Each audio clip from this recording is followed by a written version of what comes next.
Please welcome to the stage our first panel, former Secretary of Transportation James Burnley IV, Atlas Air Worldwide President and CEO William Flynn, Congressman Paul Mitchell, and American Airlines Chairman and CEO Doug Parker.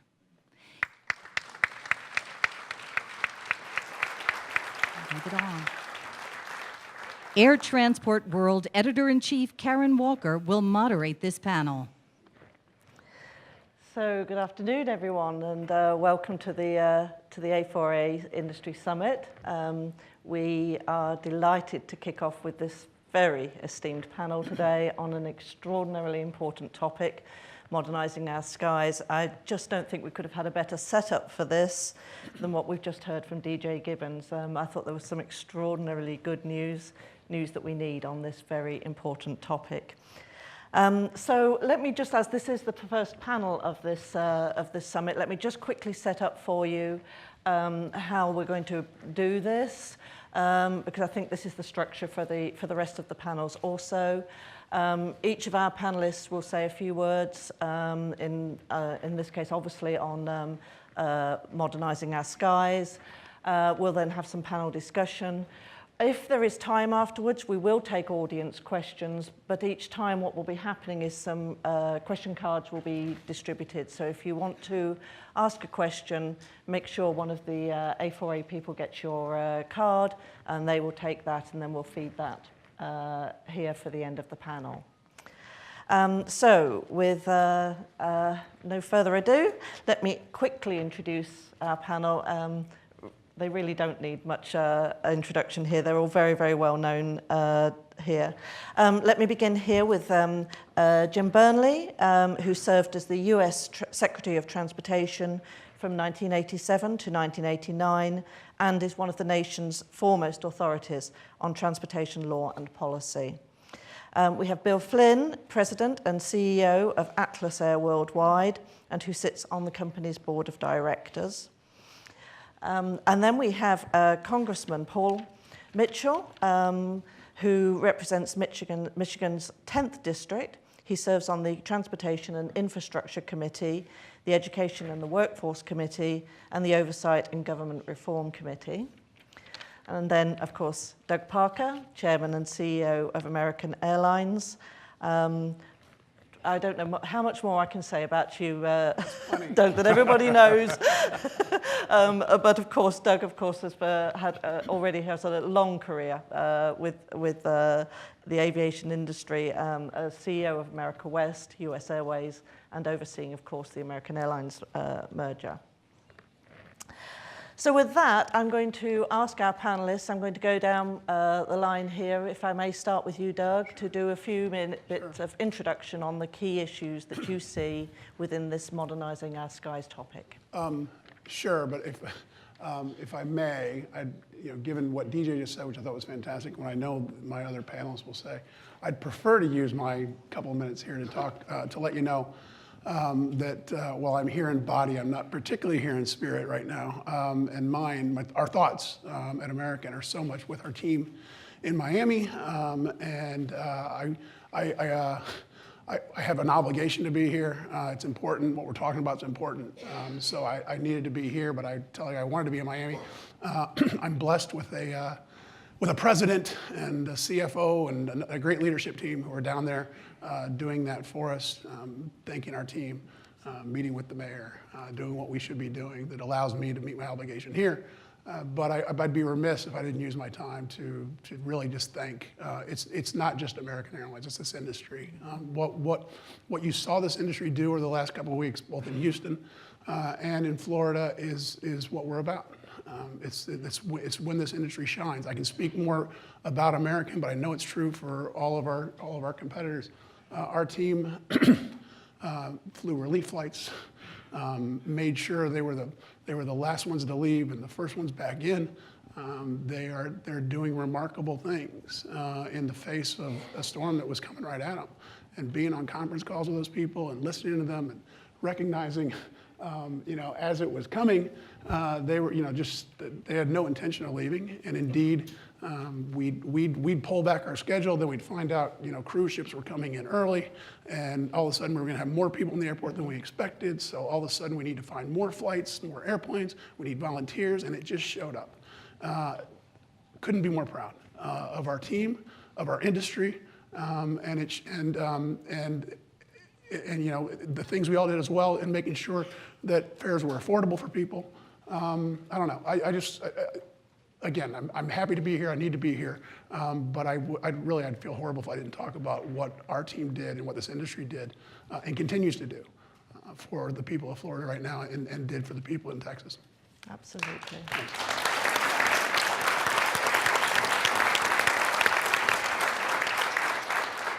And I'm for ATC reform. Really? Yeah. Would you like to say some words on modernization? Really, I'll defer to my colleagues. Congressman. I come at this effort a little differently than the other people on the panel. I joined Congress this January. After 35 years in private business, I've owned a number of GA aircraft. One that flies now with NBAA, a great deal, as a Part 135 or dry lease. I actively sought to be in transportation infrastructure as I saw the issues we had in infrastructure across the country and in air traffic control. Had a lot of conversations with the chairman, and had the good fortune to be named vice chair of the Aviation Subcommittee with the objective of working on this bill. I experienced the air traffic control issues we had. We had one flight, we were hustling back from here to Detroit for the auto show. It's a charity event, the biggest event they have in Michigan for charity. And they actually were trying to route us through Fort Wayne to go back to Detroit. What amazes me in terms of the conversations about in private aviation, Part 135, is a discussion of losing airspace. What the industry, what those folks don't understand or are reluctant to understand is that happens now every day, and they just don't have any input on it whatsoever. A number of airports and airspace are closed routinely, and there's no backup on that. This bill addresses that, along with a series of other concerns, which we can talk about more in questions. I had the good fortune with Chairman Schuster. He took the air traffic control component of the bill over to my office with his staff and said, you know, I was on boards of directors, I served for boards of directors, go through this and make it make sense as an operating entity, as a private nonprofit entity. I spent 4 or 5 days doing it. I can't tell how many edits, which largely were accepted. I mean, you have to understand that there's a serious effort made to recognize different perspectives in the bill. And I think we've done that. Unfortunately, some groups don't agree, and we're still wrestling votes. As was mentioned earlier, we're closer. But to be honest with you, we're not there yet. But we're getting very close to having the votes we need. I think it'll come up the last week of September, and we'll keep wrangling until we get there. Good news, good news. Bill. Well, I'll just take a second and echo Doug's thoughts. Miami is a big center for us. We have our training center. We train all of our own pilots, our simulator bays, and so while we're not serving the passenger public, we do serve the cargo flows, and we do serve the larger Miami community as well as everything that came together for Houston. So, yeah, I'm with you, Doug. Our thoughts are with our people who are working hard every day, who work through the storm, and we're essentially back at near full operations today. I know the passenger airlines are ramping up quickly in Miami, so certainly. It takes a team, and it takes a team as an industry to deliver. I'll offer just a couple of comments from a cargo, e-commerce, and express perspective. A lot of what we talk about when we talk about air traffic control, modernization, and reform, we certainly think about it in passenger terms, and that makes sense because the largest community that's going to be affected will be the traveling public. But there's also a very important economic consideration as we think about air freight. And air freight really in its broadest terms. Any shipper, any supply chain that is built or all or some of its design around air freight is doing it for speed, and they're doing it to remove constraints within from pickup to delivery, whatever that is, whether it's a manufacturing or it's a retail environment. And as we think then about, well, what are the benefits of air traffic control? It could be that a lot of folks have a mental model that cargo flies at night, that FedEx and UPS operate at night, DHL operate at night. And that historically is true. The 2 a.m. hub sort air cargo products flown in, it flies out. But if you look at the demand growth that all operators have seen over the last 5 years, there's a substantial amount of daytime operations as well. And that's only going to increase as e-commerce increases, because it's just going to be continuous flow as opposed to the one-time 2 a.m. sort. And so as that begins to catalyze and grow dramatically, there's going to be more competition for the limited airspace during the day at the airports people want to fly to. And so we're really at capacity, and it's a safe system, and we've talked about that. No one's operating unsafely. ATC is not unsafe, but it's probably at capacity. And so the ability to operate more flights, whether they're passenger or whether it's increasing demand, particularly as a result of e-commerce coming into the airports, the key hub airports, and then distribution out. I think without ATC modernization, there's going to be increasing pressure and competition for that valuable space, that airspace and of course on the ground. And then just a couple of other thoughts.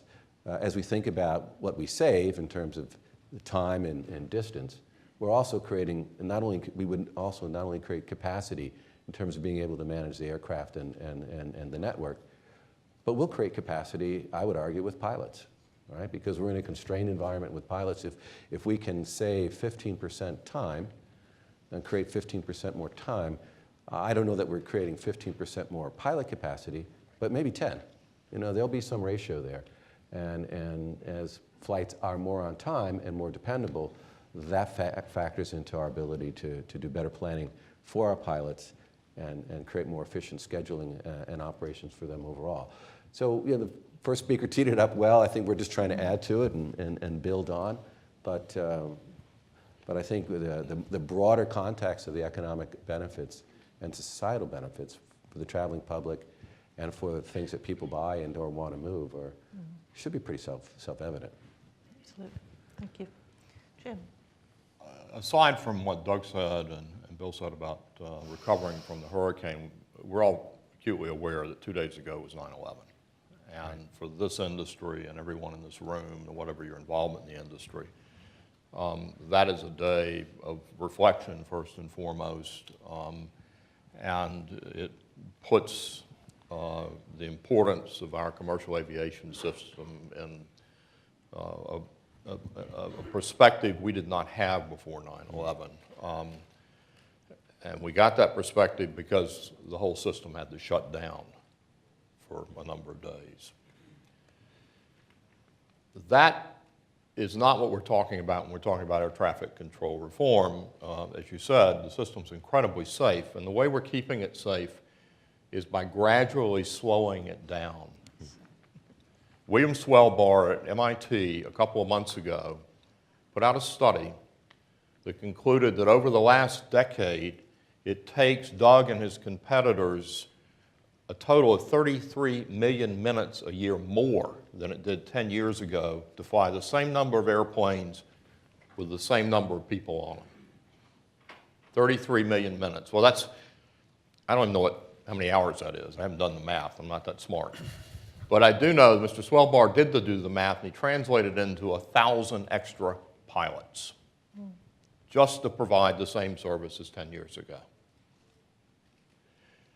Now, we have had a campaign of fear, a highly financed campaign of fear by the corporate jet guys, and they've particularly targeted smaller communities in this country over the last 18 months. Spent a lot of money, a lot of propaganda disseminated, gotten letters signed by mayors. And as DJ Gribben said, he can't understand why the corporate jet crowd is so opposed to this.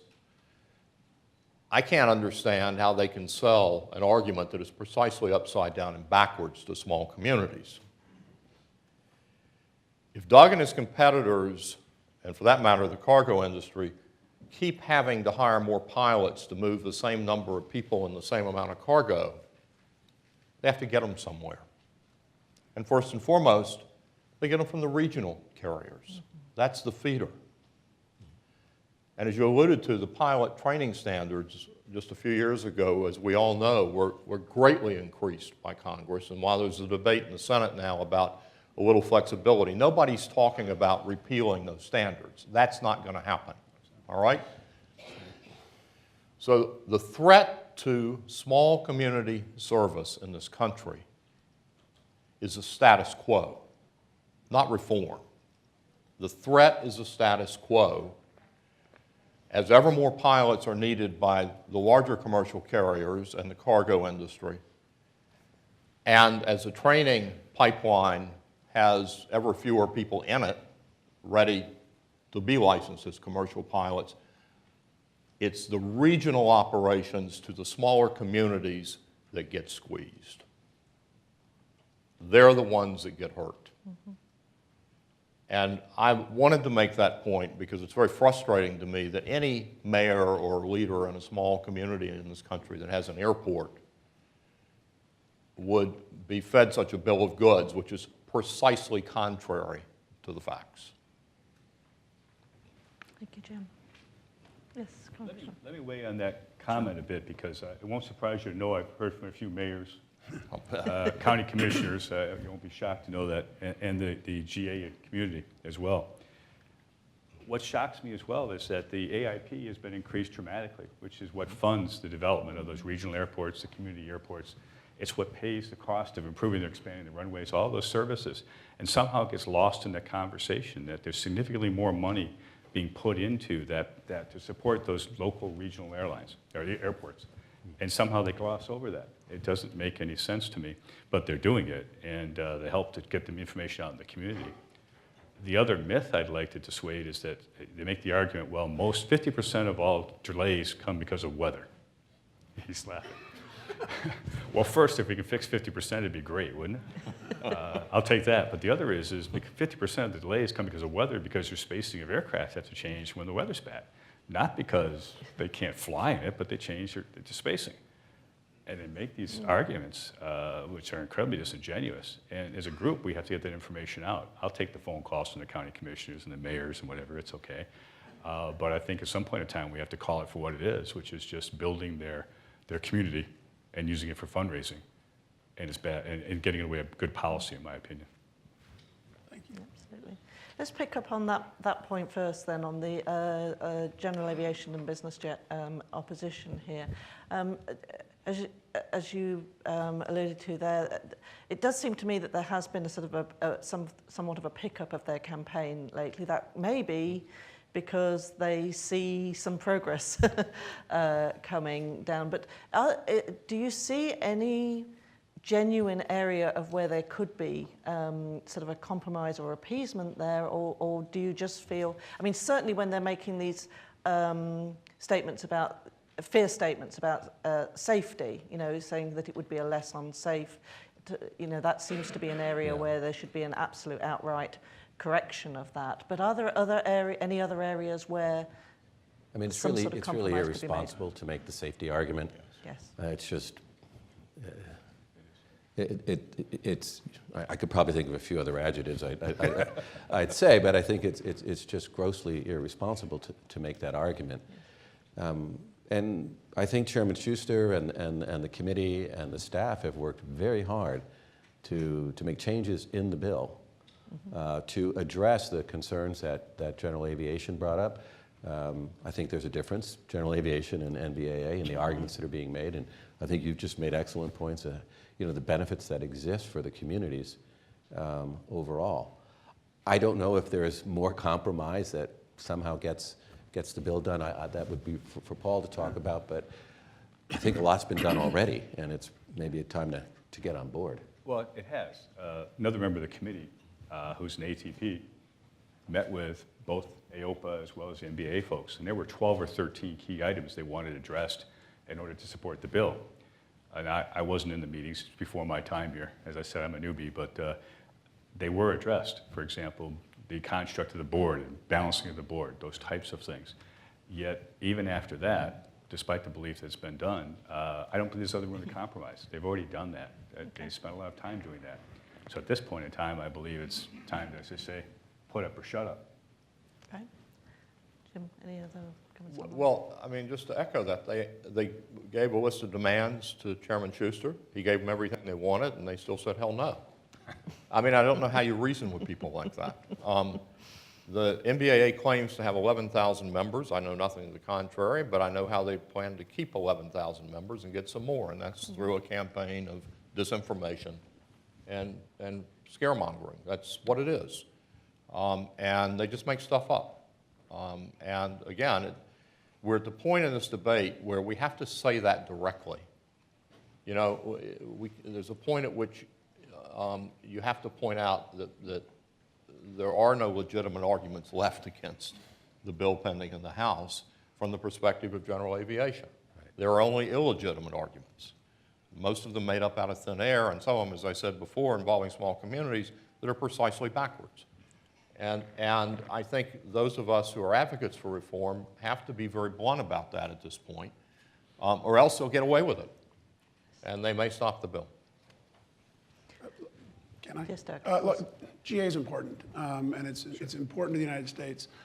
It's important, you know, many of our team members, many of our pilots are, you know, are general aviation enthusiasts. We're not, by no means are we, you know, in any way trying to make it harder for GA to do exactly what it does.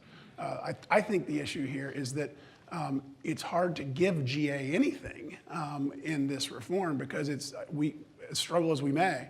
It's really difficult to make it any better than it currently is. We're trying to convince them we're not going to make it any worse. But how do you get better than you have access anywhere where you want and you don't pay anywhere close to your fair share? That's what exists today for general aviation. And you know, we recognized from the very beginning that that was going to be an issue, that it was going to look to them as though, oh, here you guys are trying to make us pay our share, because the industry tried that before. And we started from the beginning saying that is not what we're here for. This is all about getting to where we can get to using the next gen technology, getting it in place so that we actually can indeed have an ATC system in the United States that we should have, that other countries have. And that's all we want to do. And there's so much value in that for the country that we don't need to try and get people to pay their fair share, so to speak. Yep. So we've done all that. We've given them more board seats than one would think is necessary for their size. We've tried to do everything we can. I don't want to make it sound, anyway, I try to think of their perspective. I can see where they are because at the end of the day, while we've given them everything, I do think they look at it and think, well, okay, that's no better than what we have. But that's what government's for, right? For the greater good, and to figure out what's best for the flying public of the United States. And what we have is definitely better for that. And we shouldn't let one small group make it so that the entire flying public of the United States is inconvenienced. Yes. The Part 135, the charter folks have gotten so used to accepting routes. For example, my brother-in-law is a commercial pilot, flies some of those routes, some of those flights, flying from Columbus to Detroit and going via VOR off of Cleveland. And the client pays the cost, but they're used to doing that. Why? Because of the limitations of air traffic control and because of the airspace at that point in time. That's okay for them because they haven't figured out how much that costs, and the client's willing to pay it. But how much could they save in terms of time? It's one of the issues is that unwillingness to figure out how, in fact, which you folks have figured out, what you save in terms of time on your aircraft, your pilots, and on your crews. They haven't processed that. We had a hearing with the FAA on air traffic control, and what convinced me totally was when FAA said they'd hoped it would take them, if they got $30 billion, they'd hope to have the update done within 10 years. And I expressed to the FAA, hope is not a plan. I mean, I ran businesses for a long time. Hope is not a plan. That's the last step to desperation, and we can do better than that. But the lack of the private aviation folks figuring out they currently pay more than they would otherwise if they just had a modern system.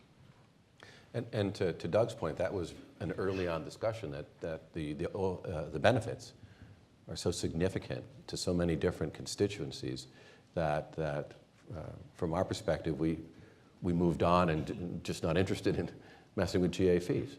And that's both cargo and passenger, that there's just so much there that it's not worth it. Let's pick up on that benefits thing. Specifically, I'd like to go back to you, Doug, on benefits for the passenger, for the customer, the end customer, if you like, from that. I'd like to hear your sort of explanation to the passengers.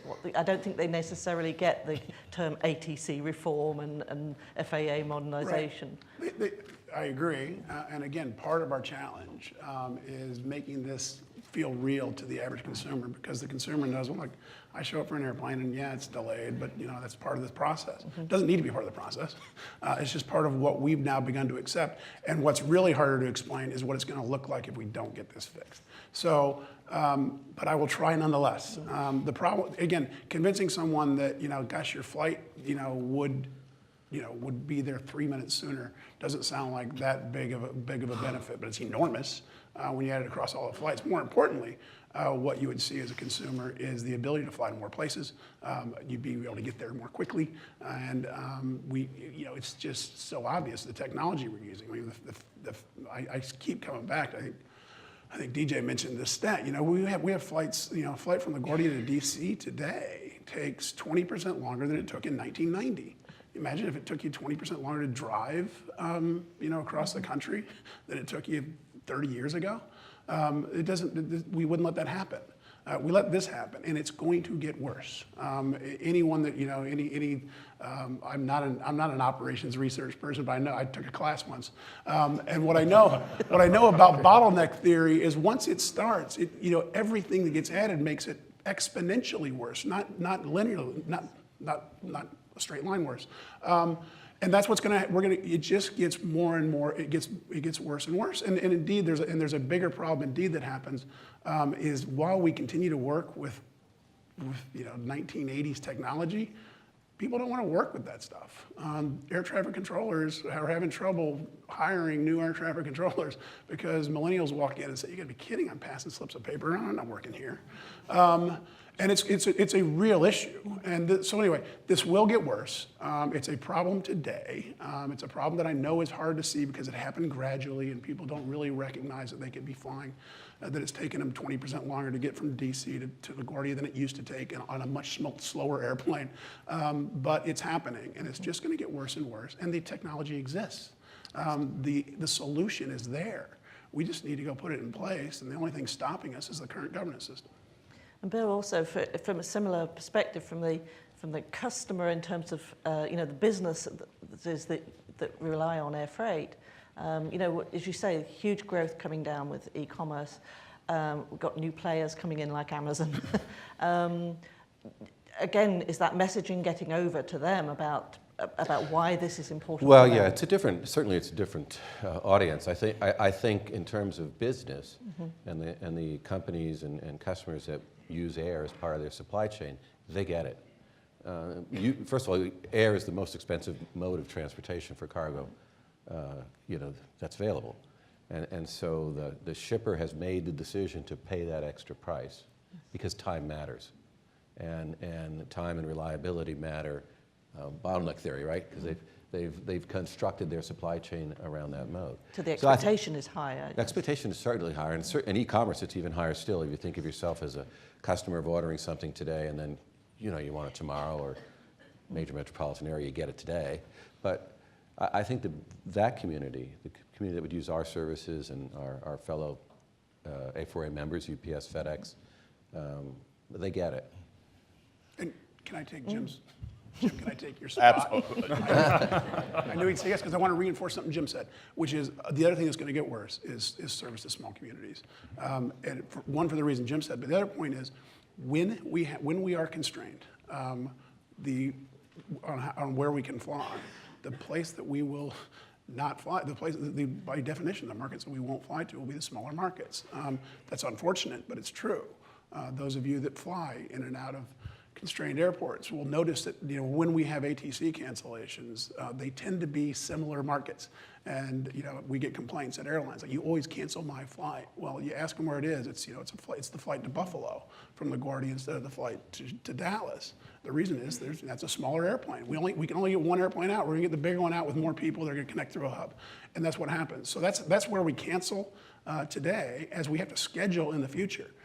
To cities based upon, if we keep this technology in place and we know that we can't actually schedule as many flights as we have, the schedule's what you're going to see is fewer and fewer flights to smaller communities and for larger airplanes flying to bigger communities. Right, and as you think about the space-constrained airports, this ATC reform and the systems we should be going to, hopefully we're going to, create capacity. Right? As you said, we've constrained and we've shrunk in capacity. This creates capacity without having to effectively pour another cubic yard of concrete, and you know, and all that entails as you think about runways. To repay the favor, Doug, I'll pick up on a point you made, which is about the controller workforce. Paul Rinaldi at NACA is fond of pointing out, because it concerns him greatly, that we have fewer fully qualified controllers today than we have had at any point in the last 28 years.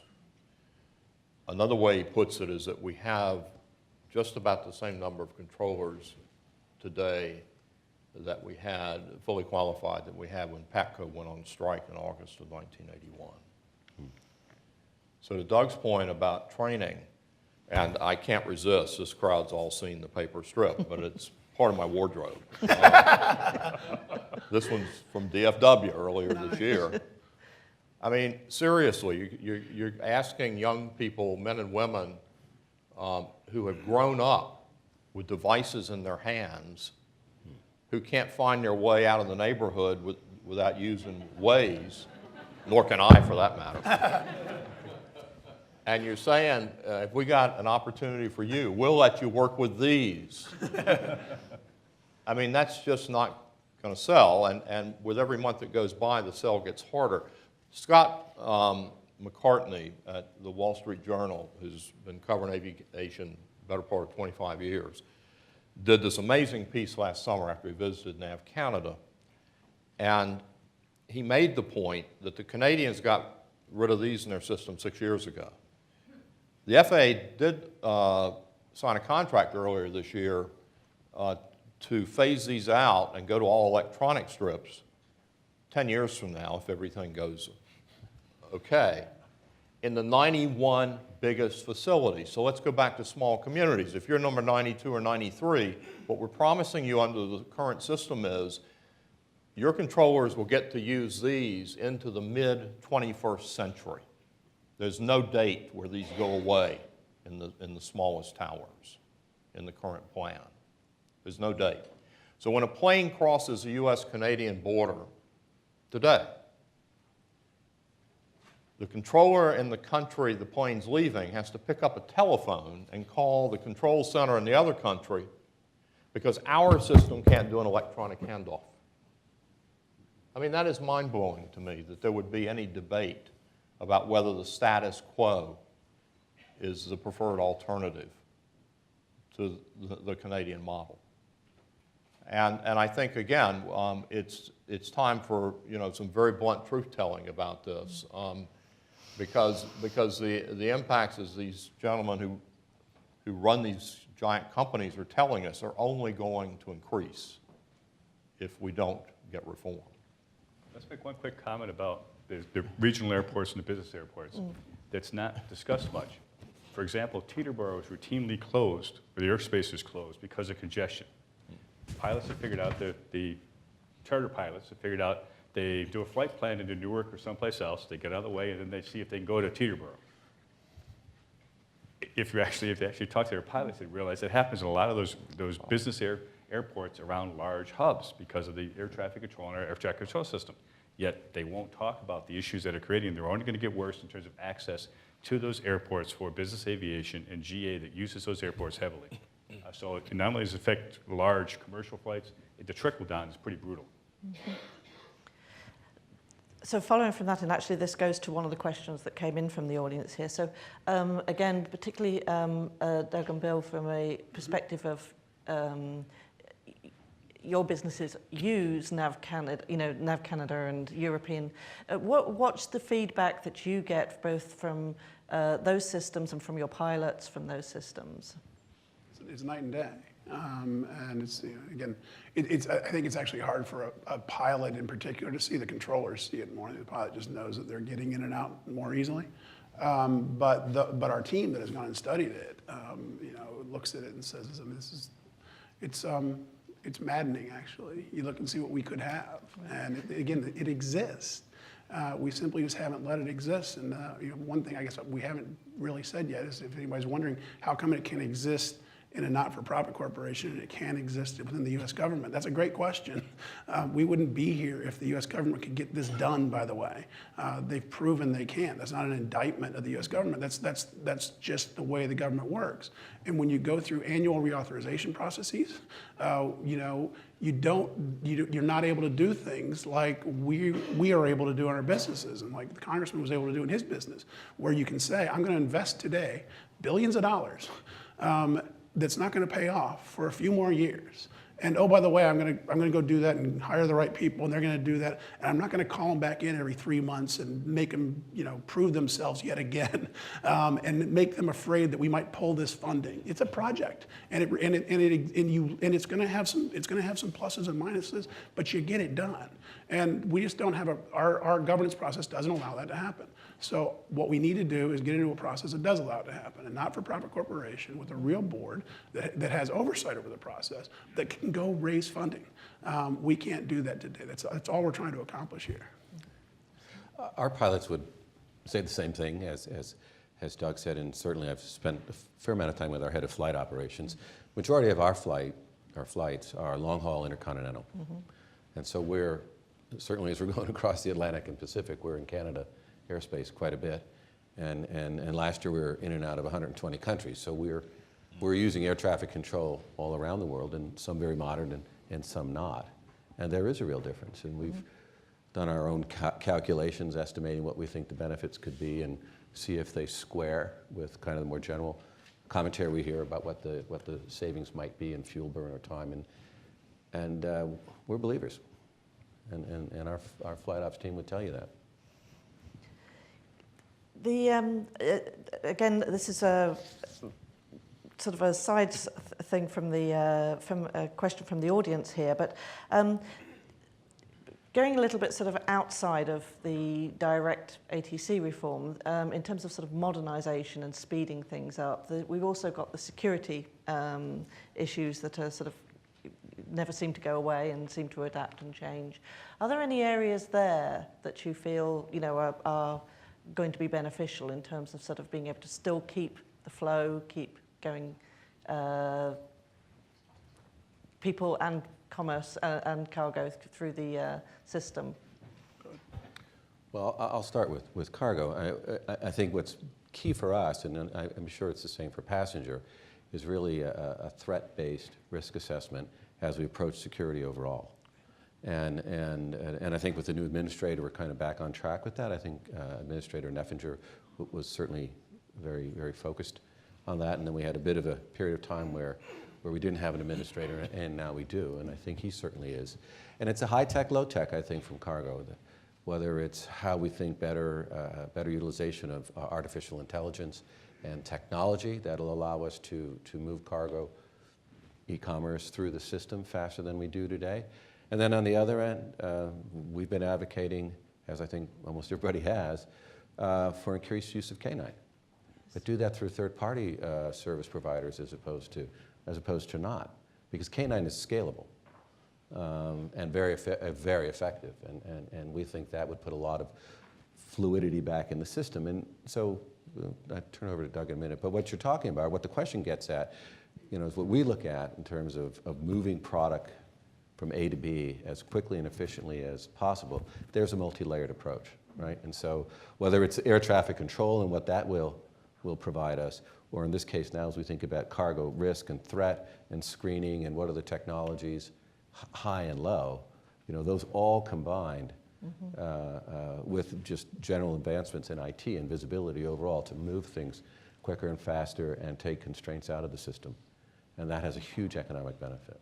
Yeah, again, I'll use it to make the point that nothing about what we're talking about, again, what I described, taking simply the air traffic control system and putting it into a not-for-profit corporation does anything to change the safety regimen that's in place. FAA is still responsible for the safety of flight. We as airlines obviously are too, but they have oversight over our maintenance programs, et cetera. That stays in place. TSA is responsible for ensuring that the right people get on airplanes, that they're screened before they get on there. None of that changes.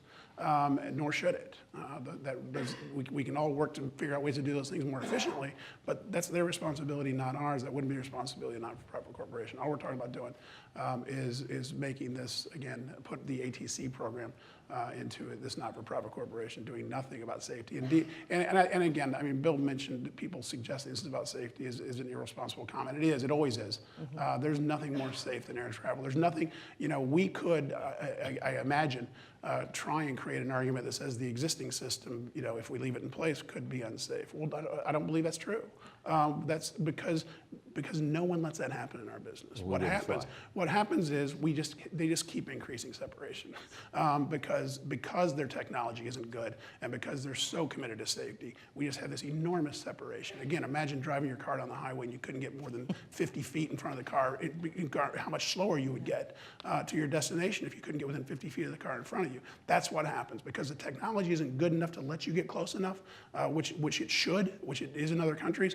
We just keep increasing separation. And when it gets more constrained, they just increase it more. So none of this is about safety. The existing system is safe and will remain safe. It's just slow. One of the questions I ask is people ask me, why privatize? Which is, what do we think would have happened in Appalachia? How long would it take to electrify if it weren't for the TVA? What would it have cost us?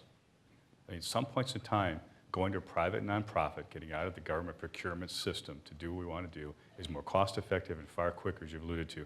We've got examples of that we've used successfully in the past. So why are we afraid of change? And that's all it really is. And think about what would have happened in Appalachia if we'd waited. What would it have cost us to get electrified? We need to move on beyond that. And that's the example I use because I think that's a clearer win for most people. We're getting pretty close to the end of our time here. I'd like to, especially as we heard, say from DJ, giving some very a positive outlook there, I thought, and some good things, some good feelings about where the Schuster bill would go. I'd like to just go quickly down the line here to just weigh the temperature of each of you. We've been having this conversation for so long. When is it going to happen? How are we going to get there? Just your optimism level for whether we actually are going to unblock this. I'm optimistic that the bill will pass the House. The Senate's still the ultimate black hole, and I know that we're not going to get a multi-year reauthorization bill of any kind in this calendar year. So the question is really, with the Senate, what can we do for next year? But I also know that it falls to a very large extent, as I look around the room and see a lot of familiar faces, to the people in this room to redouble their efforts to explain this, because the one thing it's easy for those of us who are true believers on this to forget is that we're talking about moving more than 30,000 people off the federal payroll, and that doesn't happen every year or even decade. That is a heavy lift on the best day, and we have to be realistic about that. And again, my translation of realistic is we can't work hard enough. As hard as we're all working on this, we've got to push a little harder to get this done. Bill, optimistic? Well, it's hard to say much better than that, although I remain optimistic as well. There's a lot of incredible alignment around getting this done.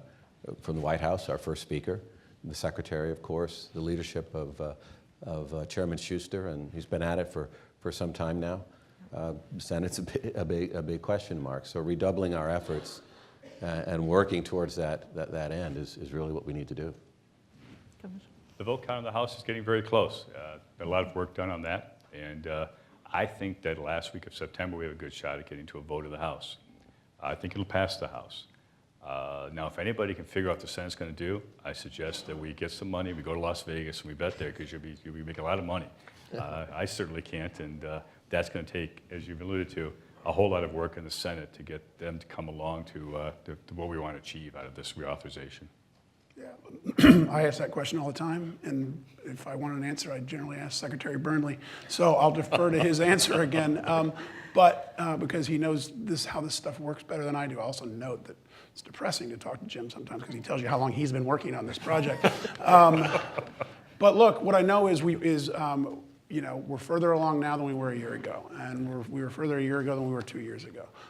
It's an idea that makes so much sense that I know it's going to happen. It should happen sooner.